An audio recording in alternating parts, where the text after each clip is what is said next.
তো ইউএসবিটো কানেক্ট কৰিলোঁ। কানেক্ট কৰাৰ পিছত এইটো মোবাইল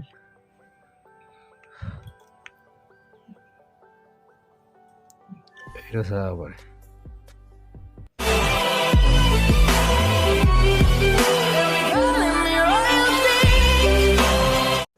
নমস্কাৰ বন্ধুসকল, আপোনালোকে চাই আছে প্ৰদীপ মেকানিক। তো আজি অন্য এক ভিডিঅ' লৈ আহিছোঁ আপোনালোকৰ কাৰণে।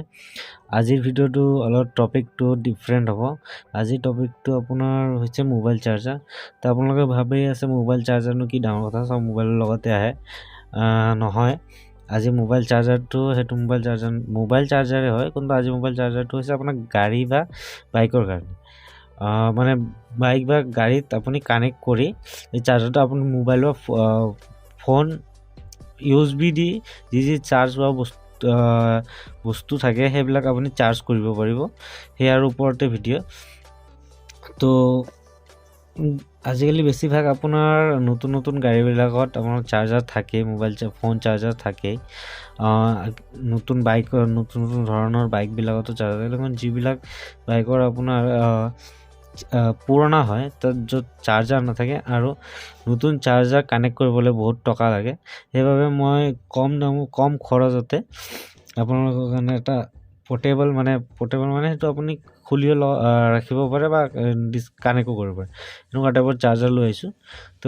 তো চাৰ্জাৰ বনাবৰ কাৰণে আমাক লাগিব, চাৰ্জাৰ বনাবৰ কাৰণে এইটো আপুনি UTC মেইনলি ইয়াৰ 7850 এইটো IC নাম্বাৰ হয়, IC ট্ৰানজিষ্টাৰ নাম্বাৰ হয়। এই ট্ৰানজিষ্টাৰটো লাগিব। এণ্ড আপোনাৰ USB ফিমেল চকেট এটা লাগিব। এইটো আপোনাৰ USB চকেটে হয়, কিন্তু ইয়াত আপোনাৰ USB কানেক্টাৰটো সোমায়। যেনেকৈ আপোনাৰ চাব পাৰে এইটো কানেক্টাৰ হয়, এনেকৈ কানেক্ট কৰে। তো এইটো ফিমেল বুলি কয়, ফিমেল USB চকেট। তো এইটো এটা লাগিব। এণ্ড মই দুটা ডায়োড লৈছোঁ আৰু ৱেৰ অলপ লৈছোঁ।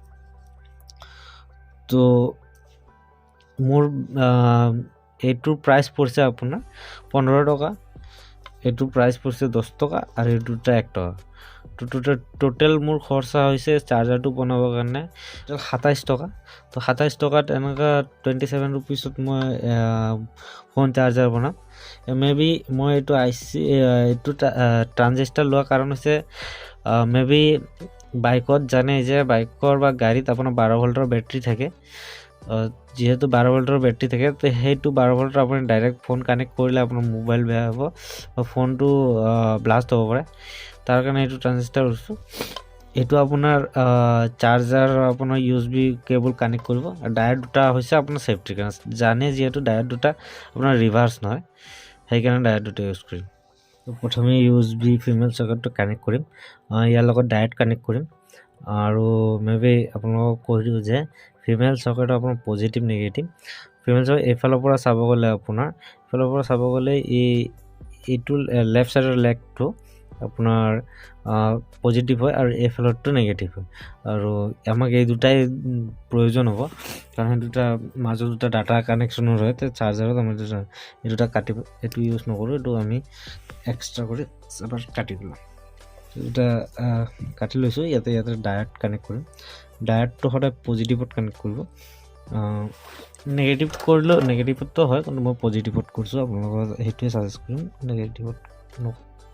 পজিটিভত কানেক্ট কৰিলোঁ। এক্সট্ৰা পাৰ্টখিনি কাটি দিলে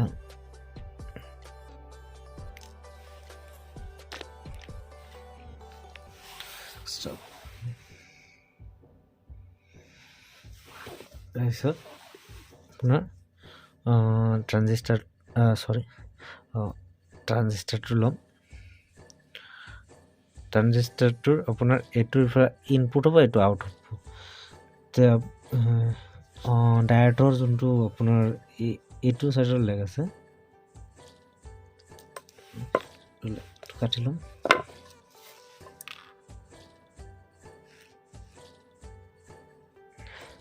হৈ গ'ল কানেক্ট। এটা ট্ৰানজিষ্টাৰৰ আপোনাৰ ইনপুটতো ডায়োড দিম।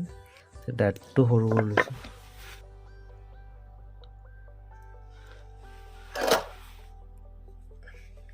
মাজৰ লেগটোৰ পৰা ব্লেক তাৰ এটা সোল্ডাৰিং কৰলো সোল্ডাৰিং কৰি ইয়াৰ নেগেটিভ পইণ্টৰ লগত কানেক্ট কৰি দিম আপোনাৰ যোনটো ফিমেল সকেট আছে তাৰ লগত ইয়াৰ লগত কানেক্ট কৰি দিম এটা পাৱাৰ ইনপুটৰ কাৰণে এটা ওৱাৰ লওক তো মই এগেইন ব্লেক তাৰটোৰ মাজতে কানেক্ট কৰিম ব্লেকটো মাজত কানেক্ট কৰিম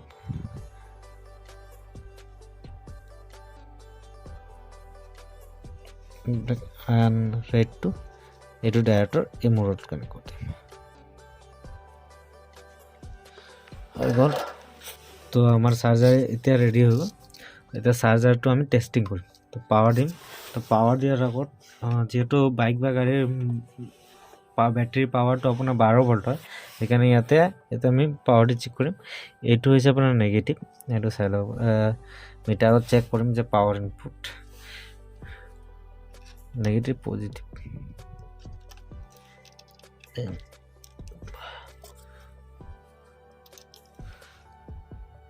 দাব আছে 12.29 এটা কি করে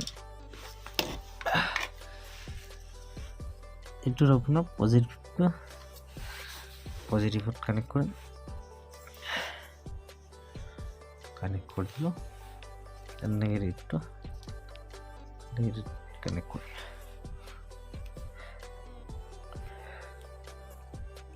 मैं डायरेक्ट सोल्डरिंग करा ना यात कानेक्ट करছো যে আপোনালোক দেখাব পাৰো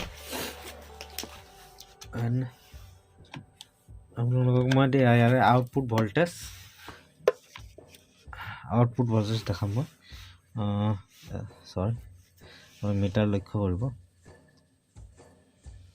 4.98 ভোল্ট হ্যাঁ আৰু আমাৰ ইনপুট কিমান হৈ আছে মই আপোনাক দেখাও এটি ইনপুট হয় তো তারপরে 12.29 ভোল্ট তো আমি 12 ভোল্টত চলাম এটা আপোনালোকক মই মোবাইল চাৰ্জ কৰিও দেখাম এইটো ইউএসবি কানেক্ট কৰি মোবাইল চাৰ্জ হয় না তো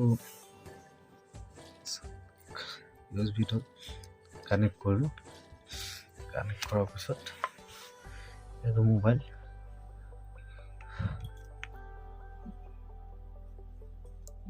এইটো চাব পাৰে চাৰ্জিং মোড এন্ড আপোনালোকে বিশ্বাস নকৰিলে যে আপোনালোকক দেখাই দিব যে এইটো হোৱা নাই এইটো চাব পাৰে এইটো চাৰ্জাৰ হয় এলক কানেক্ট হৈ আছে চাৰ্জ হৈ আছে এইটো চাৰ্জাৰ 3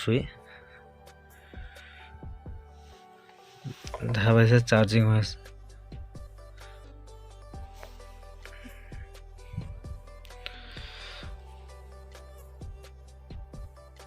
তো আজিৰ টপিকটো এটোই আছিল যে কম খৰচত মোবাইল চাৰ্জাৰ বাইকৰ কাৰণে মোবাইল চাৰ্জাৰ বা গাড়ীৰ কাৰণে মোবাইল চাৰ্জাৰ কেনেকৈ বনাব পাৰি এটোৱে ইয়াতে ডায়োড দুটা লগোৱা ৰিজন এটো হৈছে যে পাৱাৰটো কেতিয়াবা যদি ইন কেছ আপোনাৰ গাড়ী কেতিয়াবা হয় পাৱাৰ আপ ডাউন যদি বেছি হৈ যায় ইন কেছ তে সেই ডায়োডে সেভ কৰি দিব এন্ড ডায়োডৰ পৰা আপুনি যদি এই ডায়োডৰ পৰা তো কেতিয়াবা পাস নহয় কেতিয়াবা এই ট্ৰানজিস্টৰটো ওভাৰহিট হৈ কেনে কেতিয়াবা ভোল্টেজ হাই কৰি দিব পাৰে তা হাই কৰি দিয়াৰ কাৰণে যদি এটো ইয়াত হাই ভোল্টেজ হয় তেতিয়াহ'লে আপোনাৰ ফোন কিবা মোবাইলত আপোনাৰ ড্যামেজ হ'ব পাৰে হেতুৰ কাৰণে হেতু সেফটিৰ কাৰণে এটো ডায়োড দিয়া হৈছে তো আজিৰ ভিডিওটো এইখিনিয়ে টপিক মেবি মই এটো এটা প্ৰজেক্ট বনাইছো এইকাৰণে মই কোনো কেস বা কেনেকুৱা ইয়াত সেট কৰি দেখুৱা নাই জাস্ট এটা সৰু প্ৰজেক্ট হয় যে কম খৰচতে আপোনালোকে মোবাইল চাৰ্জাৰ কেনেকৈ বনাব পাৰে বা ইউজ কৰিব পাৰে মিনিমাম মোৰ ইয়াতে টোটাল